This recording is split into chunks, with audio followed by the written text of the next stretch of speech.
ప్రభు అయిన యేసు క్రీస్తు నామంలో మీ అందరికి వందనములు. హల్లెలూయా. ఈరోజు పరిశుద్ధాత్మ దేవుడు మనకిచ్చిన ఆత్మీయమైన ఆహారం ఏంటంటే హిజ్కియా ప్రవక్త గురించి, హిజ్కియా రాజు గురించి ఈరోజు దేవుడు మనకి గుర్తు చేస్తూ ఉన్నాడు. ఒకసారి మనం జ్ఞాపకం చేసుకుందాము. చూడండి, 2వ దినవృత్తాంతములు పేజీ నెంబర్ 385, పాత నిబంధన 20-21 వచనాలు మనం చదువుకుంటే, 20-21 వచనం మనం చదువుకుంటే, హిజ్కియా యూదా దేశమంతటను ఇలాగ జరిగించి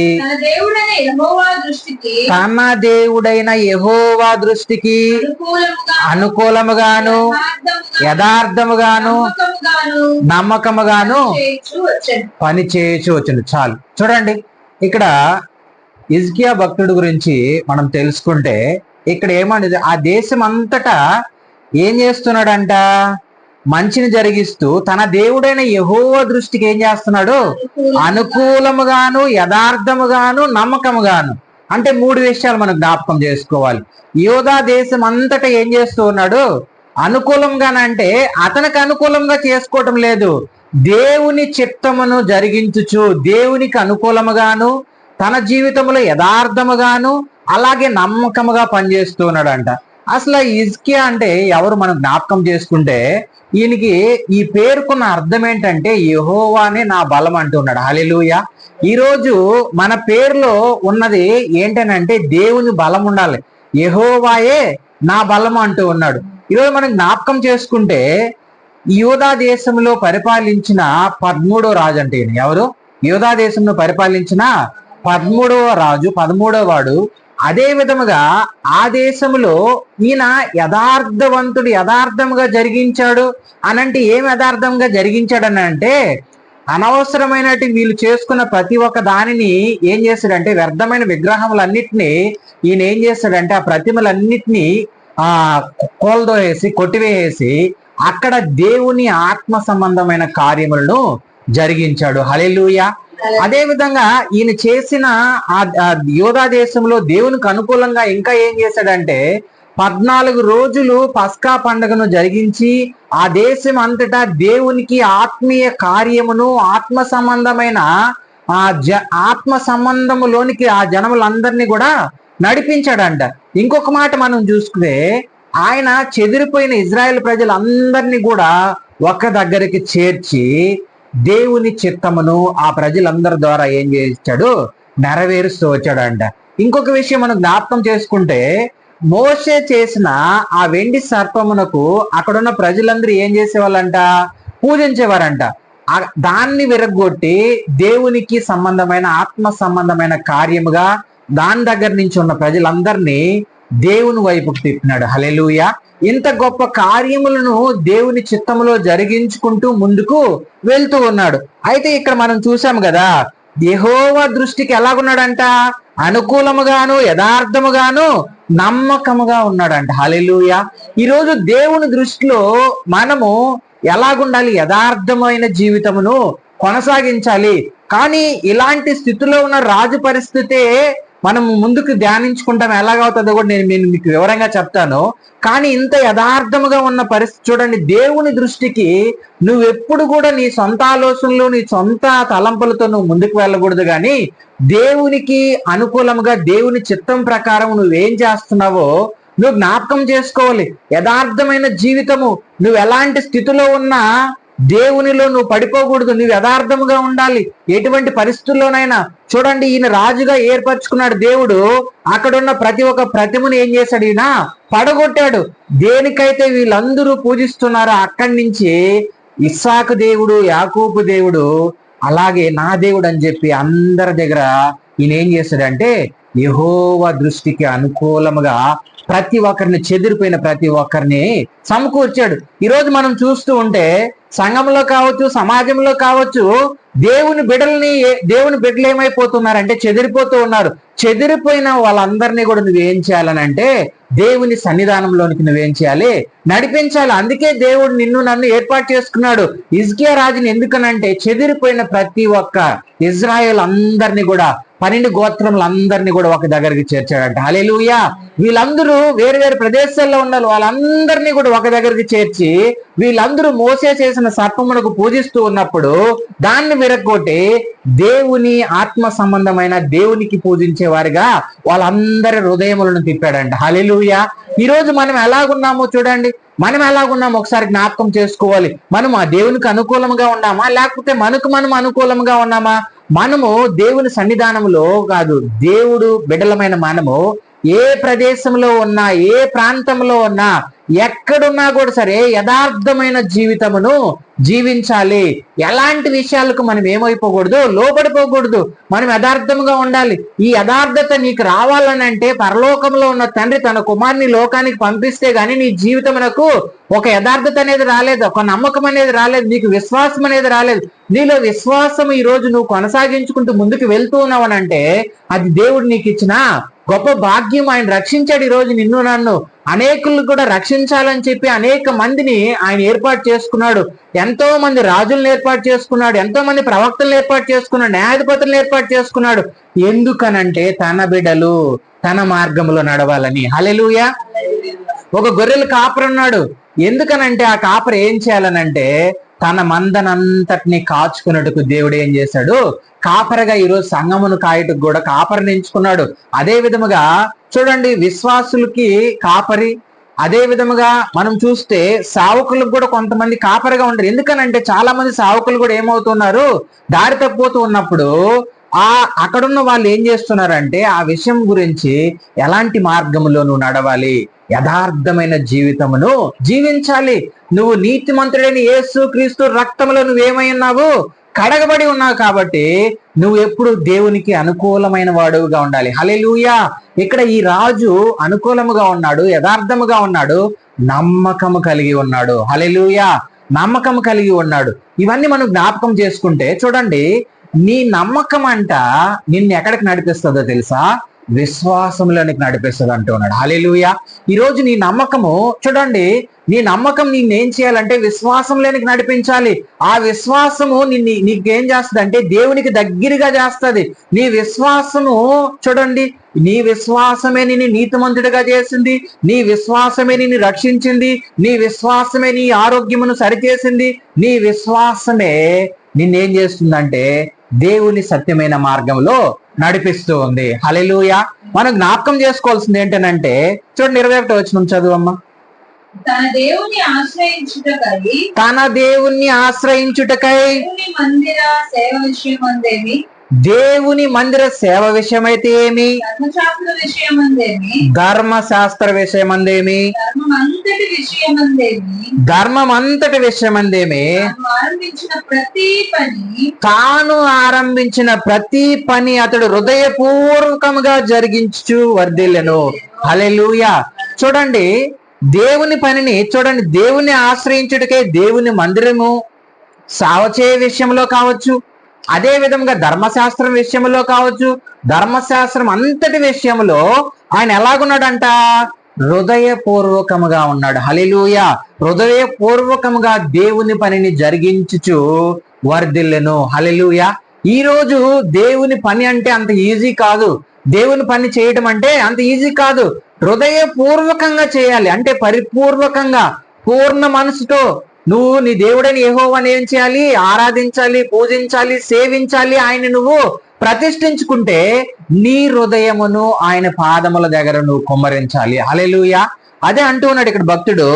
ప్రతి విషయంలో, సావు చేసే విషయంలో కావచ్చు, దేవుని మందిరం విషయంలో కావచ్చు, దేవుని ఆశ్రయించే విషయంలో కావచ్చు, అదే విధముగా ధర్మశాస్త్రం విషయంలో కావచ్చు, ధర్మశాస్త్రం అంతటి విషయంలో కూడా అతడు ఎలాగున్నాడంట, హృదయపూర్వకముగా జరిగించుచు వర్ధిల్లుచుండెను. హల్లెలూయా. ఈ రోజు మనము ఎలాగున్నామో దేవుని పని చేస్తూ ఉన్నాం. మనం దేవుడు తన స్వరక్తం ఇచ్చి మనల్ని కొనుక్కొని ఉన్నాడు. ఈ రోజు హృదయపూర్వకంగా మనము ఏ పని చేసినా అది దేవునికి అనుకూలముగా ఉండాలి. హిజ్కియా భక్తుడు చేసినట్టుగా, ఈ ప్రవక్త చేసినట్టుగా, ఈ రాజు చేసినట్టుగా నువ్వేం చేయాలి, అది హృదయపూర్వకంగా ఉండాలి. నువ్వేమి ఎవరికైనా నువ్వు సహాయం చేసినా హృదయపూర్వకంగా చేయాలి. నీ హృదయంలో ఇంకొక తలంపు ఉండకూడదు. ఎందుకంటే దేవుడు నీలో ఉంటే ఇక్కడ ఈ భక్తుడికి దేవుణ్ణి ఏం చేసుకున్నాడు అంటే ప్రతిష్ఠించుకున్నాడు. అందుకని ఈ భక్తుడు ఏం చేస్తూ ఉన్నాడు? అనుకూలంగా ఉన్నాడు, దేవునికి యథార్థంగా ఉన్నాడు, దేవుని యందు నమ్మకంగా ఉన్నాడు. అదే విధముగా ఇక్కడ చూస్తే దేవుణ్ణి ఆశ్రయించే విషయంలో కావచ్చు, దేవుణ్ణి సేవించే విషయంలో కావచ్చు, అదే విధముగా ఇక్కడ దేవుని మందిరం విషయంలో కావచ్చు, దేవుని బిడలకు సేవ చేసే విషయంలో కావచ్చు, ధర్మశాస్త్రం అంతటి విషయంలో ఏం చేస్తున్నాడు? అతడు హృదయపూర్వకంగా జరిగిస్తూ ఉన్నాడు. హల్లెలూయా. నువ్వు ఎప్పుడైతే హృదయపూర్వకంగా ఏ పని స్టార్ట్ చేసినా దేవుడు వర్ధలింపజేస్తాడు. హల్లెలూయా. అది ఏ పనైనా కావచ్చు, దేవుని పని, దేవునికి సంబంధించింది. నువ్వు చేసే ప్రతి ఒక్క పని అది దేవునికి మహిమకరంగా ఉంటే, నువ్వు హృదయపూర్వకంగా నువ్వు జరిగించవనుకో, ఖచ్చితంగా దేవుడు ఏం చేస్తాడు? వర్ధలింపజేస్తాడు. హల్లెలూయా. కానీ ఎంత గొప్ప కార్యములు దేవుని పట్ల చేస్తూ ఉన్న ఇలాంటి వ్యక్తి జీవితంలో ఒక పరిస్థితి ఎదురైంది. చూడండి, 2 రాజుల గ్రంథము 20వ అధ్యాయం ఒకసారి మనం జ్ఞాపకం చేసుకుందాము. 2 రాజులు 20వ అధ్యాయము మొదటి వచనం చదువు. ఆ దినములలో హిజ్కియాకు ఏం కలిగిందంట? మరణకరమైన రోగము కలగా. చాలు, ఇక్కడ చూడండి. కానీ ఈ భక్తుడు ఏం చేశాడు? ఏమన్నా పాపం చేశాడా? లేదు. దేవునికి అనుకూలంగా ఉన్నాడు, యథార్థంగా ఉన్నాడు, దేవుని చిత్తమును జరిగిస్తూ ఉన్నాడు, నమ్మకముగా ఉన్నాడు, సేవ చేస్తూ ఉన్నాడు. ధర్మశాస్త్రం అంతటి విషయంలో అతడు పూర్ణ హృదయంతో ఏం చేస్తున్నాడంటే జరిగిస్తూ వరదలుతూ ఉన్నాడు. అలాంటి వ్యక్తి జీవితంలోకి ఏమొచ్చింది? మరణకరమైన రోగం వచ్చింది. హల్లెలూయా. అయితే ఈయన ఈ రోగం వచ్చింది కదని చెప్పి దేవునికి దూరం అయిపోలేదు. ఏమవలేదు? ఈ రోగం వచ్చింది కదా అని చెప్పి దేవునికి దూరం అవ్వలేదు. ఇక్కడ ఆమోజు కుమారుడని యెషయా ప్రవక్త వచ్చి ఏమంటూ ఉన్నాడంటే, హిజ్కియా, నీ ఇల్లంతటిని నువ్వేం చేయాలి? చక్కబెట్టుకొని రెడీగా ఉండు, నువ్వేమవుతావో చనిపోబోతున్నావు అని అంటాడు. హల్లెలూయా. ఏమన్నాడు? ఇల్లు మొత్తం నువ్వు చక్కబెట్టుకో, నువ్వు చనిపోబోతున్నావు అని అన్నాడు. ఎప్పుడైతే ఈ మాట అన్నాడో ఆయనకి ఒక ఆలోచన వచ్చింది. ఏమనంటే, అయ్యా, నేను నీ దృష్టికి యథార్థంగా ఉన్నాను, అనుకూలంగా ఉన్నాను, నీ పరిచర్యను జరిగిస్తూ ఉన్నాను, నీ మందిరమును నిన్ను ఆశ్రయించట్లో, నిన్ను సేవించట్లో నేను ఎప్పుడు వెనకాడలేదయ్యా, నా పరిస్థితి ఏందని చెప్పి దేవుని దగ్గర ఆయన ఏం చేశాడు? మనవి చేశాడు, ప్రార్థన చేసుకున్నాడు. ఒకసారి చూడండి, 3వ వచనం ఒకసారి చదవండి. 2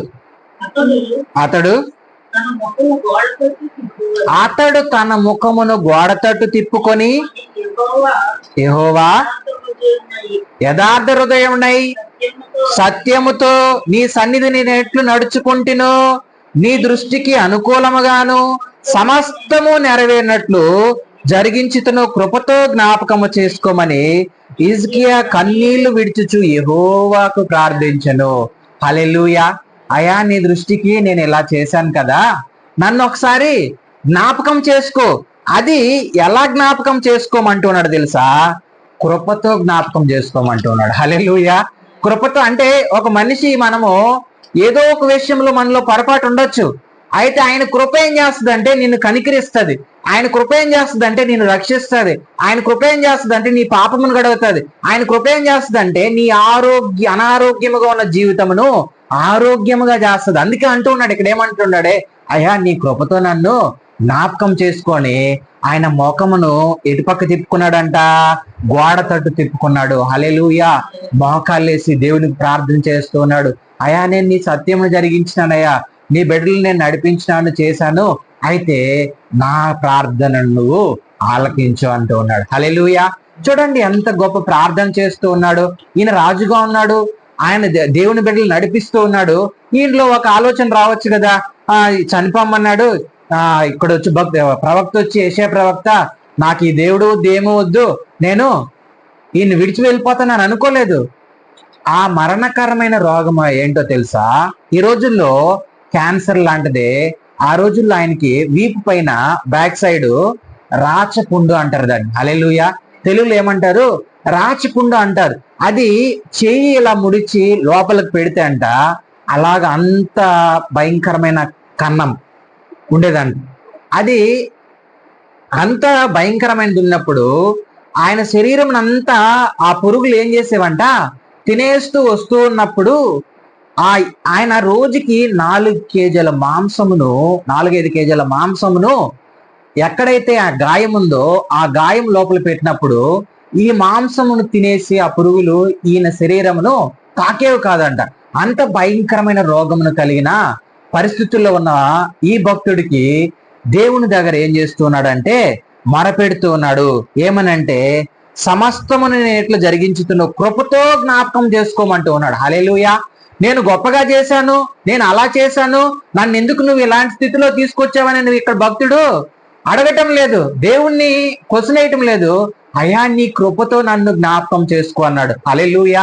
ఇజ్రాయెల్ ప్రజలు మనం జ్ఞాపకం చేసుకుంటే 430 సంవత్సరాలు కారాగార చెరలో ఉన్నప్పుడు దేవునికి ప్రార్థన చేసినప్పుడు వాళ్ళకి విడుదల వచ్చిన తర్వాత వాళ్ళకి ఆహారం కావాలంటే దేవుని శోధించారు, నీళ్లు కావాలన్నా శోధించారు, సనుక్కున్నారు. అయితే ఇక్కడ భక్తుడు అలా సనుక్కోవటం లేదు. నేను ఇంత సాగు చేశాను కదా, నన్ను ఎందుకు ఇలాగా నన్ను అడగలేదు, అయా నీ కృపతో నన్ను జ్ఞాపకం చేసుకోమంటూ ఉన్నాడు. ఈ రోజు మనము కూడా ఎలాంటి పరిస్థితుల్లో ఉన్నా దేవుణ్ణి ఒకటి అడగాలి. అయా నీ కృపతో నా అనారోగ్యమును ఆరోగ్యముగా చేయి, అయా నీ కృపతో నా ఆర్థిక పరిస్థితులను బాగు చేయి, అయా నీ కృపతో నా హృదయమును బాగా కడుగు అని చెప్పాలి. అయా నీ కృపతో నా సంఘమును అభివృద్ధి పరచు, అయా నీ కృపతో నన్ను బలపరచు, స్థిరపరచు అని చెప్పి దేవుణ్ణి మనం అడగాలి. హల్లెలూయా. నీ కృపతో నన్ను జ్ఞాపకం చేసుకో అనాలి. ఈ కృప అంటే కనికరము, ఆయన దయ. ఆయన దయ కనికరము లేనిదే ఈ రోజు నీకు నాకు రక్షణ రాలేదు. ఆయన దయ కనికరము లేనిదే ఈ రోజు నువ్వు నేను సంఘంలోకి చేర్చబడలేదు. ఆయన దయ కనికరము లేనిదే ఈ రోజు మనం ఆరోగ్యముగా ఉండగలుగుతూ ఉన్నాం. హల్లెలూయా. ఆయన కనికరము, ఆయన దయ ఉండగలిగింది కాబట్టే ఈ రోజు మనల్ని జీవింప చేస్తూ ఉన్నాడు దేవుడు. హల్లెలూయా. ఇక్కడ మనం జ్ఞాపకం చేసుకుంటే ఆయన 4వ వచనం ఒకసారి చదవండి. యెహోవాను ప్రార్థించును. ఆయన కన్నీళ్లు విడుచు ఏం చేస్తున్నాడంట, యెహోవాను ప్రార్థిస్తూ ఉన్నాడు. ఆయన ప్రార్థనకి సమాధానం వచ్చిందా లేదా మనం జ్ఞాపకం చేసుకోవాలి. చూడండి, ఆయన ప్రార్థనకి ఏమొచ్చింది, సమాధానం వచ్చింది. ఈ రోజు నీ ప్రార్థన నా ప్రార్థనకి ఒకవేళ సమాధానం రావటం లేదా అనంటే మనము హృదయపూర్వకముగా దేవుని పనిని మనం జరిగించటం లేదని అర్థం. హల్లెలూయా. నీ హృదయమును అంటే నీలో చూడు, కొంతమంది జాబ్ విషయంలో కావచ్చు, పెళ్లి విషయంలో కావచ్చు, అనారోగ్యం విషయంలో కావచ్చు, ఏ విషయంలోనైనా దేవుని దగ్గరికి సమాధానము రాలేదు అంటే రాలేదు అంటే బాధపడకూడదు, ఎదురు చూడాలి. అదే విధంగా రాలేదంటే ఇంకొక విషయం కూడా, మనలో ఏదో లోపం ఉందని కూడా జ్ఞాపకం చేసుకోవాలి. దేవుని దగ్గర నువ్వు ఎలాంటి లోపములో ఉన్న ఆయన పాదముల దగ్గర నువ్వు పడితే ఖచ్చితంగా నువ్వు కన్నీళ్లు విడుచుచు అయ్యా నా అనారోగ్యమైన జీవితమును ఆరోగ్యముగా చేయి అని చెప్పి విశ్వాసంతో నువ్వు అడిగితే ఖచ్చితంగా ఏం చేస్తాడు ఆయన ఏం చేస్తాడు, ఖచ్చితంగా స్వస్థతనిస్తాడు. హల్లెలూయా. ఆయన స్వస్థపరిచే యెహోవా. హల్లెలూయా. ఈ రోజు నిన్ను నన్ను చూడండి, 12 సంవత్సరాలుగా రక్తస్రావం గల స్త్రీని ఏం చేశాడు ఆయన చెంగు ముట్టగానే ఆమెకేమొచ్చింది, స్వస్థ వచ్చింది. ఆమెలో ఏముంది, విశ్వాసం ఉంది. ఆ విశ్వాసం, అమ్మ నీ విశ్వాసమే నిన్నేం చేసింది, స్వస్థపరిచింది అని అంటూ ఉన్నాడు. ఈ రోజు హిజ్కియా విశ్వాసం ఏం చేస్తుంది, ఈయన జీవితమును ఇంకొక 15 సంవత్సరాలు దేవుడు ఎక్స్గ్రేస్ ఇచ్చాడు ఈయనకి. హల్లెలూయా. ఇంకొక 15 సంవత్సరాలు ఏమి ఇచ్చాడు, ఇంకా ఆయనకి ఆయుష్నిచ్చాడు దేవుడు. ఈ రోజు మనం జ్ఞాపకం చేసుకోవాల్సింది ఏంటంటే, దేవుని పాదముల దగ్గర నువ్వు పడిపోవాలి, ఆయన పాదములు నువ్వు గట్టిగా పట్టుకోవాలి. అయ్యా నన్ను నువ్వు కాపాడు, నన్ను నువ్వు రక్షించు, నాకున్న ఈ పరిస్థితి నుంచి నాకు విడుదల దయచేయనంటే ఆయన మాట్లాడే దేవుడు. హల్లెలూయా. ఆయన మోగవాడు కాదు, ఆయన మాట్లాడతాడు నీతో ఖచ్చితంగా. ఏదో ఒక సావకుడు ద్వారానో విశ్వాస ద్వారానో మాట్లాడి నీకు జీవించే సంవత్సరంలో అధికముగా చేస్తాడు. హల్లెలూయా. ఎలాంటి స్థితిలో ఉన్నా అయితే మనం జ్ఞాపకం చేసుకోవాలి, నీ హృదయములను దేవుని పాదముల దగ్గర కుమ్మరించాలి. ఇంత రాజుగా ఉన్నాడు కదా, ఇంట్లో ఏం లేదు, గర్వం లేదు, అహంకారం లేదు, నేను పరిపాలిస్తున్నాను కదా అని చెప్పి ఎప్పుడు కూడా దేవుని దగ్గర ఈయన ఏం చేయలేదు, వేరేగా ప్రవర్తించలేదు. ఎప్పుడు దేవుని మార్గంలోనే నడుస్తూ ఉన్నాడు. ఇప్పుడు ఈయనకే సమస్య వచ్చింది, అలాంటి భయంకరమైన రోగం వచ్చినా కూడా సరే కన్నీళ్లు విడుస్తూ దేవుని దగ్గరే ప్రార్థన చేస్తూ ఉన్నాడు. ఈ రోజు మనకు చిన్న సమస్య వచ్చింది అనుకో, దేవునికి దూరం అయిపోతాం. ఇలాంటి పరిస్థితుల్లో దేవుడు నన్ను చేశాడు అని అంటే ఒక్కొక్కసారి ముళ్ళును నీకు పెడుతూ ఉంటాడు. ఎందుకో తెలుసా, ఆ ముళ్ళు తగిలితే గానీ నువ్వు దేవుని మార్గంలోకి రాలేవు. హల్లెలూయా. నువ్వు నీ సొంతంగా నువ్వే కట్టుకుంటూ నువ్వు ముందుకు వెళ్తూ ఉన్నప్పుడు నీకు అదే భాగ్యం అనుకుంటూ ఉంటావు. ఈరోజు మనము డాక్టర్ని కొనగలం. డాక్టర్ని ఇప్పుడు హిజ్కియా కూడా ఏదో ఒక వైద్యుడి దగ్గరికి వెళ్ళిపోయి ఆ రోజుల్లో ఏదో ఒక వైద్యుడి దగ్గరకో ఏదో ఒక మందరసాని దగ్గరికి వెళ్ళి ఈయన చూపించుకో ఉండొచ్చు. కానీ ఎక్కడికి వెళ్ళాడు ఈయన?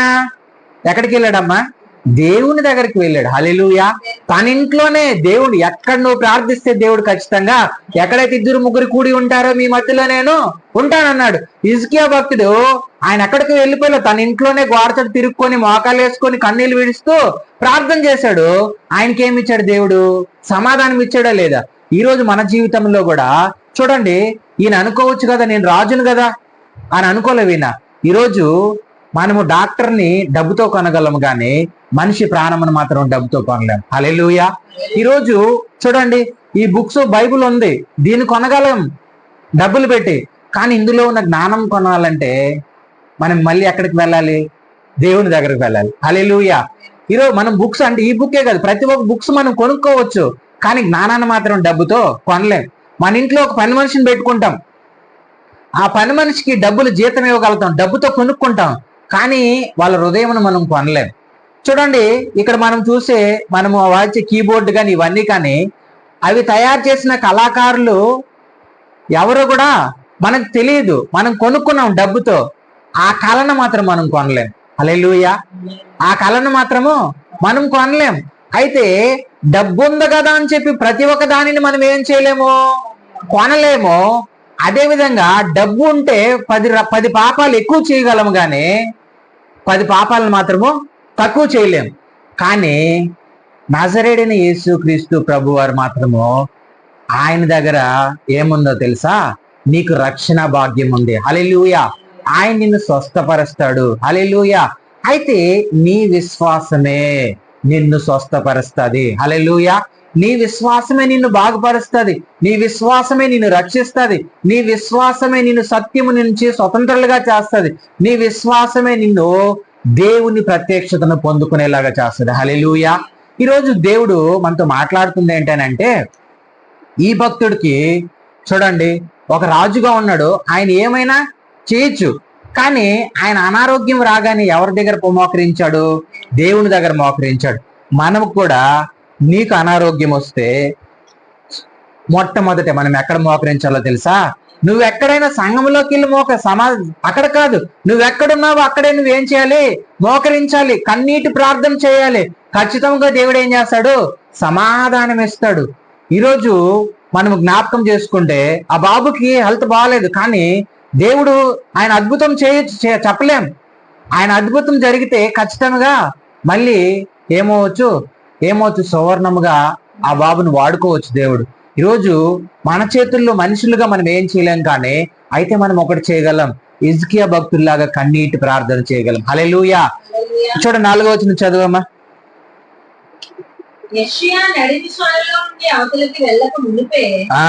యెహోవా అతనికి ప్రత్యక్షమై చలవిచ్చెను. మళ్ళీ ఏం చెప్పాడు? నువ్వు తిరిగి చూడండి, నువ్వు తిరిగి నా ప్రజలకు అధిపతి అయిన హిజ్కియా యొద్దకు వెళ్ళు, అతనితో ఇట్లనము, నీ పితరుడైన దావీదునకు దేవుడైన యెహోవా నీ కన్నీళ్లు విడుచు చూచితిని, నీ ప్రార్థన నేను అంగీకరించి ఉన్నాను. హల్లెలూయా. చూడండి, ఏం చేశాడంట?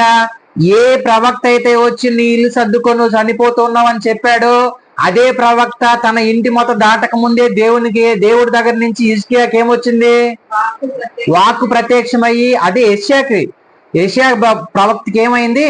మళ్ళీ దేవుడు యెషయా ప్రవక్తతో మాట్లాడి, నా ప్రజలకు రాజు అయిన హిజ్కియా దగ్గరికి నువ్వు మళ్ళీ వెళ్ళి తిరిగి వెళ్ళు, నీ కన్నీటి ప్రార్థనను దేవుని విన్నాడని చెప్పు. హల్లెలూయా. నీ ప్రార్థన నేను అంగీకరించి ఉన్నాను అంటూ ఉన్నాడు. హల్లెలూయా. దేవుడు ఏం చేశాడు? హిజ్కియా ప్రార్థనని అంగీకరించి ఉన్నాడు. ఈ రోజు నీ ప్రార్థన కూడా దేవుడు అంగీకరిస్తూ ఉన్నాడు. హల్లెలూయా. అయితే నువ్వు విశ్వాసముగా ఉండు, నువ్వు యథార్థముగా ఉండు, నువ్వు నమ్మకముగా జీవించు దేవునిలో. నీ నమ్మకము, నీ విశ్వాసములో నువ్వు ముందుకు వెళ్తూ ఉంటే ఖచ్చితంగా దేవుడు ఏం చేస్తాడు? నీ ప్రార్థనని అంగీకరిస్తాడు. ఆయన దగ్గర దొరకని జవాబు అంటూ ఈ ప్రపంచంలో సృష్టిలో ఏదీ లేదు. ప్రతి ఒక్క దానికి సమాధానం ఆయన దగ్గర నుంచే రావాలి. హల్లెలూయా. ఎందుకనంటే ఈ సృష్టిని చేసింది ఆయన. అందులో నిన్ను నన్ను ప్రత్యేకంగా మనిషిగా ఆయన స్వరూపములో ఆయన పోలిక చొప్పున చేసుకునింది కూడా ఆయనే. అయితే ఆయన దగ్గర నుంచి నువ్వు సమాధానం పొందాలంటే నీ కన్నీటి ప్రార్థన దేవుడు ఏం చేశాడు? చూశాడు. హల్లెలూయా. ఈరోజు ఆయన కన్నీటి ప్రార్థన చూసి సమాధానం ఇచ్చిన దేవుడు, ఆయన కన్నీటి ప్రార్థన చూసి సమాధానం ఇచ్చిన దేవుడు ఏం చేశాడు? చూడమ్మా, చదువుతారు కిందకి. నీ ప్రార్థన నేను అంగీకరించి ఉన్నాను, నేను నిన్ను బాగు చేసేదను. హల్లెలూయా. చూడండి, భక్తుడు ఏమయ్యాలి? ఈ రోజు ఇప్పటికిప్పుడే చనిపోవాల్సిన వ్యక్తిని దేవుడు వచ్చి ఏం చెప్తూ ఉన్నాడు? ప్రవక్త ద్వారా బాగు చేశాడంట ఆయన్ని. హల్లెలూయా. చూడండి, అలాంటి భయంకరమైన రోగము, దానికి మెడిసినే లేదు, అలాంటి దానిని కూడా బాగు చేసిన దేవుడు ఈ రోజు ఈ లోకంలో ఎంతో మంది రకరకాల వ్యాధులతో బాధపడుతూ ఉన్నా, షుగర్ కావచ్చు, బీపీ కావచ్చు, క్యాన్సర్ కావచ్చు, రకరకాలైన వ్యాధులు, బ్రెయిన్ ట్యూమర్ కావచ్చు, ఇంకా హెచ్ఐవి, ఇంకా రకరకాలైన వ్యాధులతో బాధపడుతున్న ప్రతి ఒక్కరికి కూడా దేవుడు చెప్తుంది ఏంటంటే, నీ ప్రార్థన నేను అంగీకరించి ఉన్నాను అంటున్నా. హల్లెలూయా. నేను స్వస్థపరుస్తాను, నేను నిన్ను బాగు చేస్తాను. నువ్వు 3వ దినం ఎక్కడికి వెళ్ళాలి? దేవుని మందిరంలోనికి ఎక్కిపోదుగాక అంటూ ఉన్నాడు. హల్లెలూయా. ఈరోజు జ్ఞాపకం చేసుకోవాల్సింది ఏంటంటే, మనము దేవుని సన్నిధిలో మనము యథార్థముగా ఆయనకి నమ్మకముగా జీవిస్తూ నీ విశ్వాసంతో దేవుని దగ్గర నువ్వేం చేయాలి? నీకున్న ప్రతి ఒక్క పరిస్థితిని ఆయన పాదముల దగ్గర పెడితే ఖచ్చితంగా దేవుడు ఏం చేస్తాడు? ప్రార్థన అంగీకరిస్తాడు. హల్లెలూయా. ఏం చేశాడు? నీ ప్రార్థన నేను అంగీకరించి ఉన్నాను, నిన్ను బాగు చేసేదను, 3వ దినమున నువ్వు యెహోవా మందిరమునకు ఎక్కిపోదుమా అంటూ ఉన్నాడు. 3వ దినమున ఎక్కడికి వెళ్తావంట? యెహోవా మందిరమునకు. యెహోవా మందిరమునకు నువ్వు ఎక్కిపోవాలని అంటే మొదట నువ్వేం చేయాలంటే నీ ప్రార్థనలు దేవుడు అంగీకారం నువ్వు పొందుకోవాలి. హల్లెలూయా. నువ్వు ఆయన దగ్గర పొందుకుంటే ఖచ్చితంగా నువ్వు ఎలాంటి స్థితిలో ఉన్న ఆయన నీకు బాగు చేస్తాడు. ఆయన బాగు చేసే దేవుడు. చూడండి, మన హృదయము, మన శరీరంలో ఉన్న రోగం కన్నా కూడా అంట మన హృదయంలో ఉన్న రోగమే భయంకరమైనదంట. దీనినే బాగు చేసిన ఆయన దీనిని బాగు చేసాడా లేదా? ఎందుకంటే ఆయన రక్తం ఇచ్చి ఈరోజు నిన్ను నన్ను కొనుక్కొని ఉన్నాడా లేదా? దీనిని బాగు చేసిన ఆయన నీ శరీరంలో ఏ లోపం ఉన్నా కూడా సరే ఆయన రక్తంతో, ఆయన చిందింపబడిన రక్తంతో ఖచ్చితంగా ఏం చేస్తాడంటే స్వస్థపరుస్తాడు. హల్లెలూయా. ఆయన బాగు చేసే దేవుడు, పాడు చేసే దేవుడు కాదు. ఆయన బాగు చేస్తాడు. నువ్వు ఎలాంటి స్థితిలో ఉన్నా, కొన్ని సంవత్సరాలుగా మనం ఎలాగున్నామో, తల్లి గర్భంలో రూపింపడక మునుపు తరతరములుగా మనం పాపములో జీవించినా కూడా సరే ఆయన రక్తం ద్వారా నిన్ను నన్ను ఏం చేశాడు? బాగు చేశాడు ఆయన. హల్లెలూయా. శుద్ధి చేశాడు, శుద్ధీకరించాడు, పరిశుద్ధపరిచాడు. ఈ రోజు నిన్ను నన్ను ఆయన సువర్ణముగా వాడుకుంటూ ఉన్నాడు. హల్లెలూయా. మనం జ్ఞాపకం చేసుకోవాల్సింది ఏంటనంటే, నువ్వు ఎలాంటి స్థితిలో ఉన్నా నువ్వేం చేయాలనంటే, నువ్వు ఇంట్లో చూడండి, 6వ అధ్యాయం మత్తయి సువార్తలు అంటాడు, నీ గదిలోకి వెళ్ళి నువ్వేం చేయాలి? ప్రార్థన చేయాలి. తలుపు వేసుకొని నువ్వు గదిలోకి వెళ్ళి నువ్వు ప్రార్థన చేస్తే ఖచ్చితంగా నీకేమొస్తుంది? సమాధానం వస్తుంది. ఈయన కూడా అదే పని చేశాడు. ఇంట్లో అన్ని సర్దుకోమన్నాడు ప్రవక్త వచ్చి, ఈయన సర్దుకునేసి ఇంక చచ్చిపోతాను ఇంకేముంది అనుకోలేదు, వెంటనే మోకరించాడు. హల్లెలూయా. వెంటనే మోకరించాడు. ఈ రోజు నువ్వు నేను కూడా అలాగే దేవుని సన్నిధిలో మోకరిస్తే దేవుని దగ్గర ప్రతి ఒక్క దానికి సమాధానం దొరుకుతుంది. హల్లెలూయా. ఈ హిజ్కియాని బాగు చేసిన దేవుడు నిన్ను బాగు చేయడా? నన్ను బాగు చేయడా? ఎవరినైనా బాగు చేస్తాడు. అయితే నీ విశ్వాసము నిన్ను స్వస్థపరుస్తుంది. హల్లెలూయా. చూడండి, కిందకి చదువమ్మా. యెహోవా మందిరంకి ఎక్కిపోవదు, ఇంకా నీకు ఇచ్చేదను. హల్లెలూయా. చూడండి, ఇప్పటికిప్పుడే నువ్వు చనిపోతావని చెప్పిన ప్రవక్త ద్వారా, అదే ప్రవక్త ద్వారా మళ్ళీ వచ్చి ఏం చెప్పించాడు? నీకు ఇంకా 15 సంవత్సరాలు నీకేమొచ్చింది? ఆయుష్నిచ్చాడు దేవుడు. హల్లెలూయా. ఈ రోజు చూడండి పరిస్థితి ఎంత గొప్ప సాక్ష్యం అంటే ఇది. ఈ రోజు ఇప్పుడే చనిపోయే వ్యక్తికి దేవుడు ఏమి ఇచ్చాడు? 15 సంవత్సరాల ఆయుష్ని ఇచ్చాడు. ఎందుకనంటే ఇచ్చాడనంటే ఈయన హృదయమును దేవుడు చూశాడు. హల్లెలూయా. ఈయన హృదయంలో ఏముందో తెలుసా? ఏ కల్మషము లేదు. దేవుని ప్రజలను నడిపిస్తూ ఉన్నాడు. దేవుని ప్రజల్ని వ్యర్థమైన వాటి నుంచి దేవుని వైపు తిప్పాడు. కానీ అలాంటి వ్యక్తికి ఈ రోగం వచ్చింది. మనమైతే ఏమనుకుంటూ ఉంటాము? అయ్యా నేను ఇంత సేవాభార్యం చేస్తూ ఉన్నాను, ఇంతమందికి సువార్త చెప్తూ ఉన్నాను, ఇంతమందిని రక్షిస్తూ ఉన్నాను, నేను రక్షింపడ్డాను, నా కుటుంబం రక్షింపబడింది, అయితే నాకు ఇలాంటి రోగం ఇస్తావా నువ్వు అని మనం ఏం చేస్తాము? దేవుణ్ణే క్వశ్చన్ వేస్తాం. హల్లెలూయా. కానీ రాజుగా ఉన్న వ్యక్తిను దేవుని దగ్గర పాదముల దగ్గర మోకరించి కన్నీటి ప్రార్థన చేశాడు, విజయమును పొందుకున్నాడు. హల్లెలూయా. ఈయన ఈ విజయమును కారణం ఏంటో తెలుసా? ఈయన ఈ విజయమును కారణం ఏంటనంటే ఆయన జీవితములంతా దేవుని చిత్తమునే జరిగిస్తూ ఉన్నాడు. ఏంటంటే సంఘంలో జరిగిస్తూ ఉన్నాడు, సమాజంలో జరిగిస్తూ ఉన్నాడు. చూడండి, చెదిరిపోయిన జనాంగములందరినీ ఒక దగ్గరికి చేర్చాడంట ఆయన. హల్లెలూయా. ఒక దగ్గరికి చేర్చాడంట. అందుకని దేవుడు ఆయన క్రియలను బట్టి, ఆయన చేసిన ప్రతి ఒక్క పనిని బట్టి దేవుడు ఏం చేశాడంటే ఇతనికి ఆరోగ్యమునిచ్చాడు. హల్లెలూయా. ఎన్ని సంవత్సరాలు?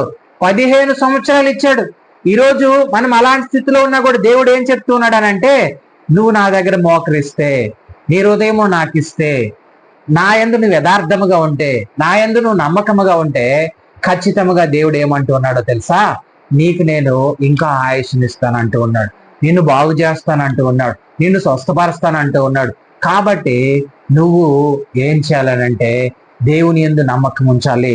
చూడండి కిందకి చదువుమా. మరియు నా నిమిత్తము, నా సేవకుడైన దావీదు నిమిత్తమును ఈ పట్టణమును నేను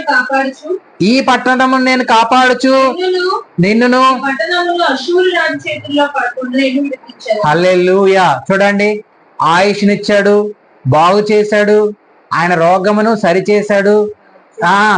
రాజు చేతిలో నుంచి కూడా ఏం చేస్తాడంట? తప్పిస్తానని చెప్తున్నాడు. ఏ రాజు అయినా ఆషూరు రాజు చేతిలో నుంచి తప్పిస్తానంటున్నాడు. దేవుడు ముందే వాగ్దానం చేశాడు. ఏమని? నేను తప్పిస్తాను. ఎలాంటి? ఆ రాజు చేతిలో నుంచి కూడా నేను తప్పిస్తాను, నువ్వు భయపడాల్సిన అవసరమే లేదు. అయితే ఈయన ఇన్ని రకాల దేవుడు సహాయంగా ఉన్నాడని అంటే ఈయన మొదటిది ఏంటో తెలుసా? ఈయన దేవునికి లోబడిన వ్యక్తి. హల్లెలూయా. దేవుని యందు నమ్మకం ఉన్న వ్యక్తి, దేవుని యందు విశ్వాసం ఉన్న వ్యక్తి, దేవుని పనిని, దేవుని చిత్తమును జరిగిస్తూ ఉన్న వ్యక్తి, దేవుని ప్రజలను లోకం వైపు నుంచి దేవుని వైపు నడిపించిన ఈ భక్తుడు. కాబట్టి అందుకనే శత్రువు చేతిలో నుంచి నేనేం చేస్తాను? నిన్ను విడిపిస్తాను అంటూ ఉన్నాడు. ఈరోజు చూడండి, మనకు శత్రువు ఎవరో ఉండరు. చూడండి, శత్రువు అని అంటే ఏదో ఒక రకంగా వచ్చి మనకు దాడి చేస్తుంటాడు, సాతానుడు. కాబట్టి మనం ఏం చేయాలంటే శత్రువును మనం జయించాలంటే దేవునికి దగ్గరగా ఉండాలి. హల్లెలూయా. అదే మన ఆయుధం. దేవుణ్ణి మనం ప్రతిష్ఠించుకుంటే, చూడండి, ఈయనకి అంత భయంకరమైన రోగం వచ్చింది, దేవునికి దగ్గరగా ఉన్నాడు కాబట్టి జయించగలిగినాడు. హల్లెలూయా. లేకుండా ఉంటే దేవునికి దూరంగా ఉన్నాడు అనుకో, ఈయన ప్రార్థన దేవుడు అంగీకరించి ఉంటాడా? అంగీకరించి ఉన్నాడు. దేవుడు నీ ప్రార్థన అంగీకరించాలని అంటే దేవునికి నువ్వు దగ్గరగా ఉండాలి. హల్లెలూయా. చూడండి, ఇంకొక మాట అంటాడు, మనం పిమ్మట అంజూరపు పండ్ల ముద్ద తెప్పించుడని చెప్పగా వారు దానికి తెచ్చి వేసిన తరువాత అతడు బాగుపడెను. చూడండి, అంజూరపు చెట్టు పండ్లు ముద్దను తెచ్చి ఏం చేశారంట? ఏ ప్రాంతములు అయితే బాగాలేదో ఆ ప్రాంతంలో ఆ ముద్దను పెట్టినప్పుడు ఆయన ఆరోగ్యముగా మారిందంట. హల్లెలూయా. చూడండి, అంటే భయంకరమైన రోగము, అప్పటికప్పటికే చనిపోయే పరిస్థితుల్లో ఉన్న వ్యక్తికి యెషయా భక్తుడు ఏం చేశాడు? దేవుని ఆధీనంలో ఉన్న ఆయన కూడా ఏం చేశాడంటే ఆ అంజూర పళ్ళు ముద్దను తెచ్చి ఎప్పుడైతే అక్కడ పెట్టాడో ఆయన అనారోగ్యముగా ఉన్న ఆ ప్రదేశం అంతా కూడా ఆరోగ్యముగా మారింది. హల్లెలూయా. ఈరోజు ఒకవేళ నువ్వు గుండె జబ్బులతో బాధపడుతూ ఉన్నావేమో, కిడ్నీ ప్రాబ్లంతో బాధపడుతూ ఉన్నావేమో, లంగ్స్ ఇన్ఫెక్షన్ తో బాధపడుతూ ఉన్నావేమో, ఇంకా రకరకాల అనారోగ్యములతో బాధపడుతూ ఉన్నావేమో, దేవుడు ఈరోజు నీతో మాట్లాడుతానంటూ ఉన్నాడు. ఏంటంటే నేను నిన్ను బాగు చేస్తానంటూ ఉన్నాడు. హల్లెలూయా. నేను నిన్ను స్వస్థపరుస్తానంటూ ఉన్నాడు. హల్లెలూయా. నేను నీ ప్రార్థన అంగీకరించి ఉన్నాను అంటూ ఉన్నాడు. అయితే మనం జ్ఞాపకం చేసుకోవాల్సింది ఏంటంటే నీ ప్రార్థన ఆయన పాదముల దగ్గర చేరాలి. అయితే ఇంకో మనం జ్ఞాపకం చేసుకుంటే చూడంండి, 8వ వచనం చదువు. నేను 3వ దినమున ఆయన మందిరమునకు ఎక్కిపోవదనంతకును